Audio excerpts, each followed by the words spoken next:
एक 2021 के साकार महावाक्यों में प्यारे बाप दादा ने कहा, एक नज़र मुख्य पॉइंट पर डालेंगे।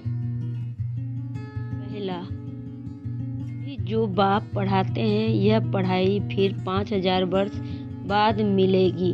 यह ज्ञान और कोई को है नहीं।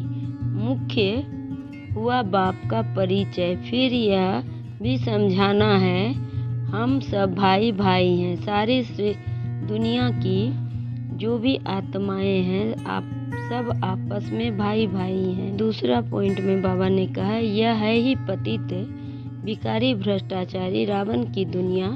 रावण का अर्थ ही है 5 विकार, स्त्री का 5 विकार, पुरुष का काम क्रोध लोभ मोह अहंकार।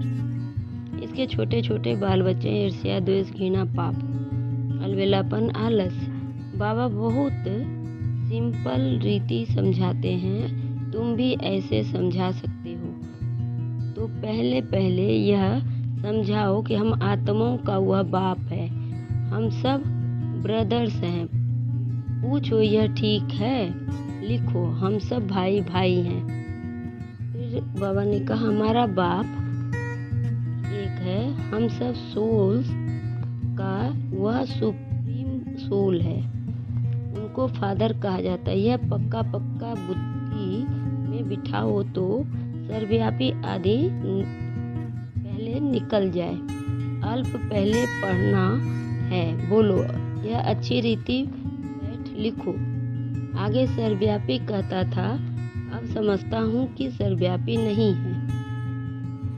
फिर बाबा ने कहा बाप ही टीचर के रूप में बैठ समझाते हैं। लाखों वर्ष की तो बात ही नहीं है।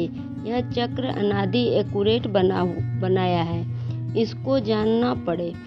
सतयुग त्रेता पास्ट हुए नोट करो, उसको कहा ही जाता है स्वर्ग और सेमी स्वर्ग। हाँ, देवी देवताओं का राज्य चलता है, वह है 16 कला, वह 14 कला। धीरे धीरे कलाएं कम होती जाती हैं। दुनिया पुरानी तो जरूर होगी ना। बाबा ने कहा द्वापर में रावण राज देवता वाम मार्ग में चले जाते हैं तो विकार की सिस्टम बन जाती है। सतयुग त्रेता में सब निर्विकारी रहते हैं। एक आदि सनातन देवी देवता धर्म रहता है। चित्र भी दिखाना है, ओरली भी समझाना है। मुख्य सार सुनेंगे। मैंने कहा मीठे बच्चे बाप में जो पढ़ाई पढ़ाते हैं वह बुद्धि में रख सबको पढ़ानी है। हर एक को बाप का और सृष्टि चक्र का परिचय देना है। फिर बाबा ने प्रश्न में कहा आत्मा सतयुग में भी पाठ बजाती है और कलयुग में भी, लेकिन अंतर क्या है? उत्तर में बाबा ने कहा सतयुग में जब पाठ बजाती है तो उसमें कोई पाप कर्म नहीं होता है। हर एक कर्म वहाँ अकर्म हो जाता है, क्योंकि रावण नहीं है। जहाँ रावण होता है वहाँ विकर्म बनता है। फिर कलयुग में जब पाठ बजती है तो हर कर्म विकर्म व पाप कर्म बन जाता है, क्योंकि यहाँ विकारी है। अभी तुम हो संगम पर, तुम्हें सारा ज्ञान है।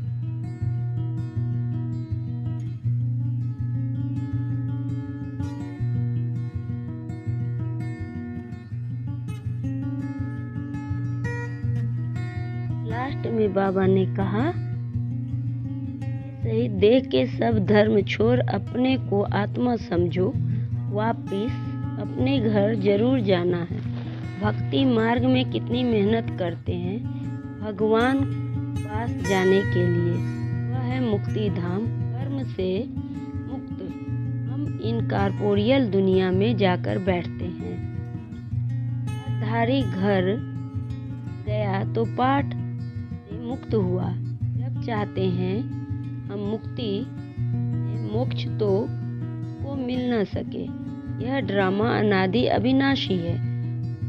कहे यह पाठ आने जाने का हमको पसंद नहीं, परंतु इसमें कुछ को कर ना सके।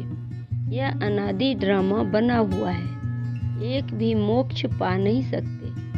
सब है अनेक प्रकार के मनुष्य मत। यह है श्रीमत, श्रेष्ठ बनाने के लिए मनुष्य को श्रेष्ठ कहेंगे। देवताओं को श्रेष्ठ कहा जाता है, उन्हों के आगे सब नमन करते हैं, तो वह श्रेष्ठ ठहरे ना। कृष्ण देवता है, बैकुंठ का प्रिंस है, वह यहाँ कैसे आएगा? न उसे गीता सुनाई।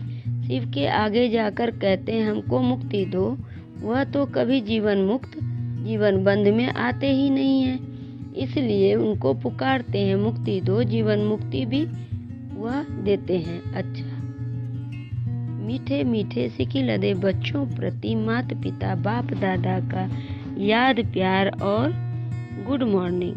रूहानी बाप की रूहानी बच्चों को नमस्ते। हम रूहानी बच्चों की रूहानी बाप दादा को याद प्यार और गुड मॉर्निंग और नमस्ते नमस्ते। सदा रहो हंसते, बन जाओ फरिश्ते, चलते रहो परम धाम के रास्ते। शुक्रिया बाबा, शुक्रिया बाबा, पद्मा पदम शुक्रिया बाबा। अब सुनेंगे धारणा के लिए मुख्य सार। पहले पॉइंट, हम सब आत्मा रूप में भाई भाई हैं, यह पाठ पक्का करना और कराना है। अपने संस्कारों को याद से संपूर्ण पावन बनाना है। दूसरी पॉइंट में बाबा ने कहा 24 कैरेट सच्चा सोना बनने के लिए। वरदान में बाबा ने कहा समय पर हर गुण व शक्ति को यूज करने वाले अनुभवी मूर्त भव। समय पर हर गुण व शक्ति को यूज करने वाले अनुभवी मूर्त भव। स्पष्टीकरण, ब्राह्मण जीवन की विशेषता है अनुभव। अगर एक भी गुण व शक्ति की अनुभूति नहीं तो कभी विघ्न के वश हो जाएंगे। अभी अनुभूति का कोर्स शुरू करो। हर गुण व शक्ति रूपी खजाने को यूज करो। जिस समय जिस गुण की आवश्यकता है उस समय उसका स्वरूप बन जाओ। नॉलेज की रीति से बुद्धि के लॉकर में खजाने को रख नहीं दो। नॉलेज की रीति से बुद्धि के लॉकर में खजाने को रख नहीं दो।